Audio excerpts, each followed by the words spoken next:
श्रोते हो, नमस्कार. भगवद्गीतेचा पहिला अध्याय अर्जुन विषाद योग हा आहे. कुरुक्षेत्रावर कौरव आणि पांडव यांचे सैन्य समोरासमोर उभे आहे. युद्धाला सुरुवात होण्यापूर्वी अर्जुन भगवान श्रीकृष्णांना आपला रथ दोन्ही सैन्यांच्या मध्ये न्यायला सांगतो. समोर आपले गुरु नातेवाईक सुहृद बघून अर्जुनाच्या हाताला कंप सुटला, तोंडाला कोरड पडली, अंगावर रोमांच उभे राहिले, गांडीव धनुष्य गळून पडलं. सर्वश्रेष्ठ धनुर्धर असूनही युद्ध करावे की नाही याबद्दल अर्जुनाच्या मनामध्ये संभ्रम निर्माण झाला. हा अर्जुन विषाद योग. तसं बघितलं तर आपल्या रोजच्या जीवनात कधी ना कधी आपली अवस्था अर्जुनासारखी होत असतेच.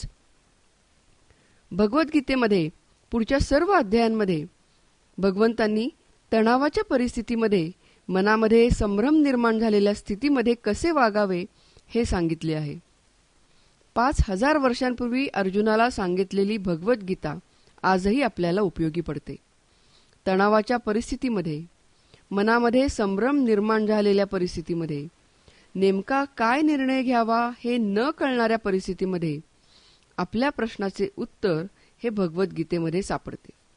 फक्त यासाठी आपल्याला अर्जुन व्हावे लागेल, भगवद्गीता समजावून घ्यावी लागेल. कोणत्याही तणावाच्या परिस्थितीत मनुष्यामध्ये काही लक्षणे अनुभवायला मिळतात. ही लक्षणे म्हणजे सिंपथेटिक सिस्टीम ॲक्टिव्हेट होणे होय. जेव्हा मनुष्याच्या समोर एखादा तणावाचा प्रसंग निर्माण होतो तेव्हा त्याचे शरीर फ्लाइट और फाइट मोडमध्ये जाते. आपण एक उदाहरण बघूया. समोरून कुत्रा येताना दिसला तर फाइट मोड याचा अर्थ हातामध्ये दगड किंवा काठी घेऊन कुत्र्याचा सामना करणे, आणि फ्लाइट मोड याचा अर्थ पटकन पाठीमागे पळून जाणे. फाइट और फ्लाइट या दोन्ही मोडमध्ये हृदयाचे ठोके वाढतात, रक्तदाब वाढतो, हाताला घाम सुटतो, श्वासोच्छवासाची गती वाढते, शरीरामध्ये ॲड्रिनालिन नावाचे हार्मोन तयार होते. यात जी लक्षणे दिसतात ती अँक्झायटीमुळे दिसतात. युद्धभूमीवर अर्जुनाला सुद्धा हीच सर्व लक्षणे जाणवू लागली. जेव्हा शरीर सतत अशा तणावाच्या स्थितीमध्ये राहते तेव्हा क्रोनिक स्ट्रेस निर्माण होतो. जेव्हा तणावाची परिस्थिती निर्माण होईल तेव्हा खरं म्हणजे पॅरासिम्पथेटिक सिस्टीम ॲक्टिव्हेट होणे गरजेचे आहे. ती झाल्यानंतर मनुष्य शांत होतो, त्याचे नाडीचे ठोके कमी होतात, श्वासाचा वेग कमी होतो, रक्तदाबही नॉर्मल होतो. दीर्घ श्वासोच्छ्वास करण्यामुळे तणावाच्या परिस्थितीत पॅरासिम्पथेटिक सिस्टीम ॲक्टिव्ह होण्यास मदत होते. अष्टांग योग म्हणजे योगाची 8 अंगे.